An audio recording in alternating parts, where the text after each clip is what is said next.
Elaadhii sin gaabbita naman taatuu naan jettee natti mammaakin danuu dhaba koo nan arrabsin hojii waaqaan beekanu hirruu narra barbaaddee narratti hin bocin madaa gaddanaan gojomayin ofii keetii gammadaa arrabsoon nan ceephayin qabeenya danuu qabduun akka irraa kana miti sokkuudhaaf jirti aduun humna jabaa waan qabduuf yookaanis bifa ga'aa arraba kee summiidhaan anarran tuulin ba'a arra beekamaa taate waan taateef hundaan dursaa godoo koo xiqqoo sana irratti hin jigin ursaa akkuma dura taate ta'uudhaaf jirta tellaa maqaan taane naallaatiin fudhatte onnee keerra nama kan ta'e hunduu biyyee irraa dhalate haala koo harraa kan ammoo harka rabbiin naa laate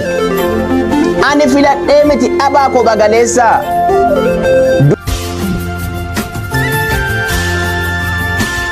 Elaadhii sin gaabbita naman taatuu naan jettee natti mammaakin danuu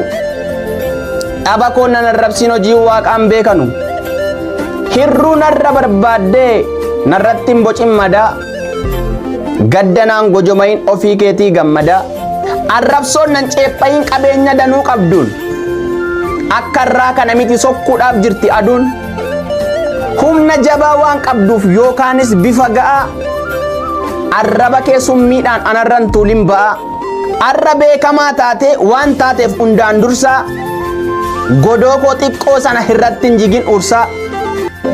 akkuma dura taate ta'uudhaaf jirta tellaa maqaan taane naallaatiin fudhatte onnee keerra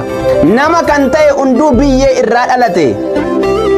haala koo harraa kan ammoo harka rabbiin naa laate ani filadhee miti dhabaa koo bagaleessaa